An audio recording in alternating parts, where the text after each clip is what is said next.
Hello students, this video is about experimental demonstration of polarization of light.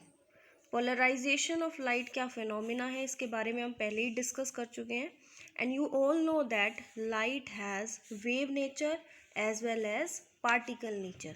तो इसीलिए हम light को क्या बोलते हैं, लाइट का कैसा नेचर होता है, transverse nature. So now in experimental demonstration of polarization we see that कि अगर हम एक पोलराइज़र के बाद एक एनालाइज़र को अगर प्लेस करते हैं तो उसकी इंटेंसिटी के अंदर लाइट की वेव्स की इंटेंसिटी में क्या चेंज आएगा. ये हम पहले भी डिस्कस कर चुके हैं कि पोलराइज़र इस तरीके का एक क्रिस्टल होता है जिसको हम पोलराइज़र बोलते हैं, जिसको हम टूरमलाइन क्रिस्टल भी बोलते हैं.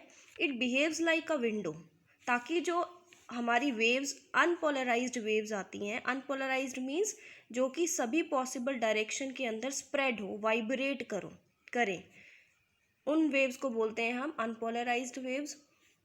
सो व्हेन ये अनपोलराइज्ड लाइट इस पोलराइज़र के थ्रू पास आउट होएगी तो it behaves like a window. तो जो इसके पैरेलल होगा इस तरीके से, पैरेलल टू दिस एक्सिस, वही वेव्स आगे जाके हमें एक पर्टिकुलर डायरेक्शन में वाइब्रेट करती हुई मिलेंगी और उन्हीं वेव्स को हम बोलते हैं polarized light. So in experimental demonstration we have a unpolarized light and this is the symbol. By showing that we show that these are unpolarized light. और you know that जो light unpolarized है हमारे पास, उसकी intensity को हम I not consider करके चल रहे हैं जो कि उसकी कंप्लीट इंटेंसिटी है. जब हम इसके सामने एक पोलराइज़र को रखते हैं, टूरमलाइन क्रिस्टल को रखते हैं जो कि बिहेव्स लाइक अ विंडो, सो इस एक्सिस में जो लाइट वेव्स हमारी प्रोपेगेट कर रही हैं वही आगे पास आउट हो सकती हैं इस तरीके से. अगर हम एक और इसके साथ पोलराइज़र रख देते हैं with which makes an angle theta with this polariser, इस तरीके का अगर हम एक और पोलराइज़र रख दें लेकिन वो इसके साथ एक एंगल थीटा बना रहा हो, इट मीन्स ये विंडोज़ कहीं ना कहीं ब्लॉक हो जाएगी जिसकी वजह से हमें आगे लाइट वेव्स नज़र नहीं आएंगी, या आएंगी तो उनकी इंटेंसिटी बहुत ही कम होगी. So when we place the polarizer in such a manner, we have a polarized light. हमारे पास polarized light मिलेगी और इन polarized light की जो इंटेंसिटी है वो डिक्रीज हो जाएगी हाफ. जो unpolarized light की इंटेंसिटी I नॉट थी, now we have the intensity of polarized light that is I not by 2. Now we place an analyzer. इसके सामने हम एक एनालाइज़र को रखते हैं. एनालाइज़र भी एक टूरमलाइन क्रिस्टल की तरह है, टूरमलाइन क्रिस्टल ही है, लेकिन एनालाइज़र का काम क्या होता है कि वो ये एनालाइज करता है कि जब इसके थ्रू लाइट वेव्स, हमारी जो पोलराइज्ड लाइट वेव्स हैं वो पास आउट होंगी तो उनकी इंटेंसिटी में कितना चेंज आएगा. ये काम होता है एनालाइज़र का. सो अगेन ये लाइट वेव्स, हमारी पोलराइज्ड लाइट वेव्स इस एनालाइज़र के थ्रू पास आउट होगी और it also behaves like a window. तो जब हमें जो लाइट वेव्स एनालाइज़र के बाद हमें मिलेगी उसकी इंटेंसिटी कितनी होगी, सेम I नॉट बाई 2. लेकिन ये इंटेंसिटी तभी होगी जब हम एक एनालाइज़र को इस तरीके से प्लेस करते हैं in front of these polarized light. लेकिन अगर हम इसी एनालाइज़र को इस वेव्स के साथ एक थीटा डिग्री पे पुट कर दें, लाइक दिस वे, थोड़ा सा इसको रोटेट करके, it means in polarized light की जो इंटेंसिटी है वो I नॉट बाई 2 से और ज़्यादा कम हो जाएगी. इफ़ वी प्लेस, अगर हम एनालाइज़र को इस तरीके से प्लेस कर देते हैं, ये पोलराइज़र है, उसके बाद हमें पोलराइज्ड लाइट मिली, these are polarized light waves, और एनालाइज़र को हमने इस तरीके से प्लेस कर दिया in front of these polarized light. तो इसमें ये विंडोज़ और इस तरीके की विंडोज़ ये एक दूसरे ऊपर परपेंडिकुलर हो जाएगी, जिससे कि ये एक दूसरे के जो मीडियम था पास आउट होने का लाइट वेव्स का, उसको ये ब्लॉक कर देगी. तो हमें इस टाइम पे कोई भी इंटेंसिटी नहीं ऑब्जर्व होगी. So this is the experimental demonstration of polarisation of light, कि हम जब एक अनपोलराइज्ड लाइट के सामने पोलराइज़र को रखते हैं तो हमें पोलराइज्ड लाइट रेज मिलती हैं. जब हम पोलराइज्ड लाइट के सामने एक एनालाइज़र को रखते हैं जिसका काम ये है कि उसकी इंटेंसिटी को मेज़र करता है कि उसकी इंटेंसिटी में कितना डिक्रीज़ आया है. अगर हम इस तरीके से पैरेलल रखते हैं then we have same intensity that is I0/2। लेकिन अगर हम इस एनालाइज़र को रोटेट करना स्टार्ट कर दें विद एन एंगल थीटा और एक टाइम ऐसा आए जब वो एक दूसरे के ऊपर परपेंडिकुलर हो जाए, इस तरीके से रोटेशन हो जाए उस एनालाइज़र का completely, so then we get no intensity, मतलब हमें लाइट रेज नज़र ही नहीं आएंगी। सो इस एक्सपेरिमेंटल डिमोस्ट्रेशन से हमें ये क्लियर हुआ कि intensity of light is directly proportional to cos square theta. ये कॉस स्क्वायर थीटा कहाँ से आया? ये कॉस स्क्वायर थीटा आया जब हमने पोलराइज़र के सामने, जब हमें पोलराइज्ड लाइट मिल चुकी है अनपोलराइज्ड लाइट से, तब हमने एक एनालाइज़र को प्लेस किया इंटेंसिटी को जानने के लिए। सो वो एनालाइज़र एक एंगल थीटा जैसे जैसे बनाएगा इंटेंसिटी डिक्रीज होगी। और यू नो दैट कि अगर ये हमारे पास एक लाइट रे है जो कि एक एनालाइज़र के साथ थीटा एंगल बना रही है, तो जिसके रिस्पेक्ट में थीटा होता है, जिस एक्सिस के रिस्पेक्ट में, उसके रेक्टेंगुलर कंपोनेंट्स ए कॉस थीटा में ब्रेक डाउन होते हैं। बाकी जो दूसरा कंपोनेंट होता है, दूसरी एक्सिस होती है, वो ए साइन थीटा में ब्रेक डाउन हो गया। ए यहाँ पे एम्पलीट्यूड है इस लाइट रे का जो कि मैंने कंसीडर की है। सो जितना ज़्यादा एंगल होगा उतनी ही ज़्यादा इंटेंसिटी होगी, और जैसे जैसे एंगल डिक्रीज होता जाएगा इंटेंसिटी कम होती जाएगी। And this equation is given by a scientist called Malus. So according to him this is called law of malleus.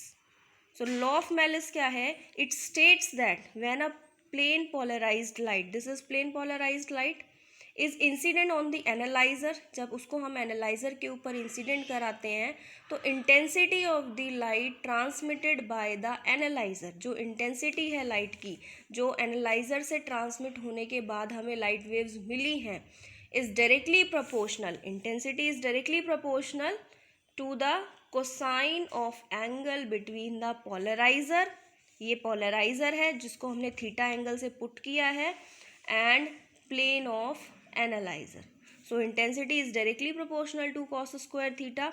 अगर इस प्रोपोर्शनैलिटी कांस्टेंट को हम हटाते हैं, so we can write it as I is equals to I0 cos square theta, where I0 is equals to intensity of polarized light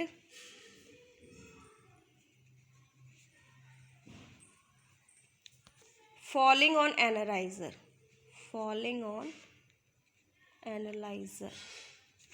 तो इस equation को proof करना है हमें according to Malus, law of Malus. So let we consider that OP, ये OP एक ray है, and OA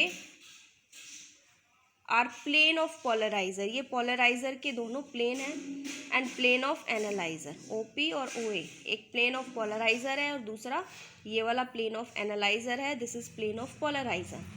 and let theta be the angle between OP and OA, and late A be the amplitude of the polarized light transmitted by polarizer, polarizer ने जो polarized light को transmit किया है उसका amplitude A है।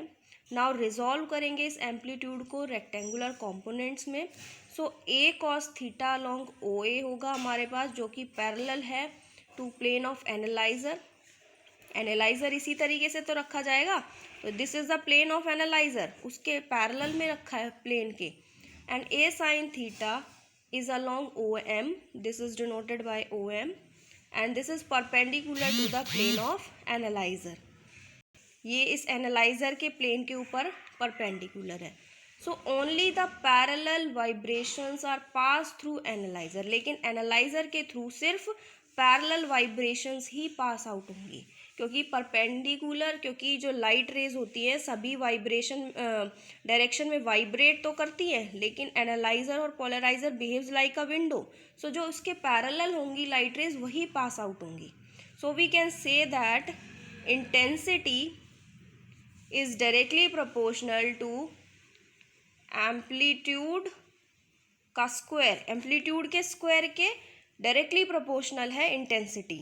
And you know that कि intensity of transmitted analyzer ये जो एनालाइजर है उसके बाद जो हमें लाइट वेव्स मिली है उसकी intensity I is directly proportional to A cos theta का स्क्वायर, उसके डायरेक्टली प्रोपोर्शनल है क्योंकि ये पैरेलल, ये एनालाइजर का प्लेन है, इसी से लाइट रे पास आउट होनी है, इससे होगी नहीं, तो ए कॉस थीटा के स्क्वायर हो गई, क्योंकि जो परपेंडिकुलर लाइट रेज है वो ब्लॉक हो जाएंगी, उस विंडो से पास आउट नहीं होंगी। एंड इस प्रोपोर्शनलिटी कांस्टेंट को हटाने के लिए मैं लिख देती हूँ यहाँ पे is equals to K A square cos square theta, this is equation 1। के हमारे पास एक कांस्टेंट है, so I is equals to I naught cos square theta, where I naught is considered as I naught is equals to K square. So I यहाँ से मैं क्या लिख सकती हूँ, I is directly proportional to cos square theta, जो हमारे पास constant था, जो हमारे पास इंटेंसिटी ऑफ पोलराइज्ड लाइट है जो कि फॉल ऑन एनालाइजर, उसको हमने इसमें प्रोपोर्शनैलिटी के टर्म्स में इस तरीके से लिख सकते हैं। और प्रोपोर्शनैलिटी का सिंबल जब हटाते हैं then we can write it as I is equals to I not cos square theta, where I not is the intensity of polarized light falling on analyzer and I not की जो value हमें found out करनी है numerically, so I not is equals to K square. सो यहाँ पे दो special cases बनते हैं कि when theta is equals to 0 और theta is equals to 180 degree.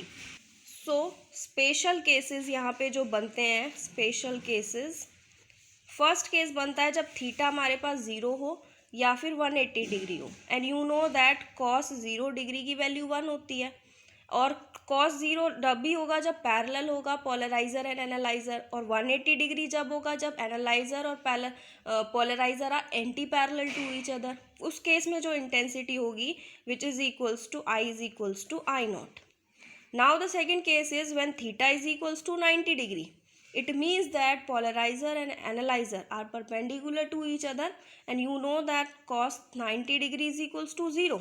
So in this case I is equals to 0 means no intensity is observed, या हम कह सकते हैं क्रॉस निकोल्स, उस नो जब हमें कोई भी इंटेंसिटी ऑब्जर्व नहीं होगी, इट मीन्स दैट कि जो एनालाइजर है वो पोलराइजर के ऊपर इस तरीके से ऊपर परपेंडिकुलर है, दोनों एक दूसरे की विंडोज़ को ब्लॉक कर देंगे तो लाइट रेज पास आउट नहीं होगी, और उस केस में हम कह सकते हैं crossed Nichols. So it is clear from here also कि अगर हमारा पोलराइजर के ऊपर एनालाइजर इस तरीके से उसके फ्रंट में अगर परपेंडिकुलर हो जाए तो हमें इंटेंसिटी ऑब्जर्व नहीं होगी, it means that I is equals to 0.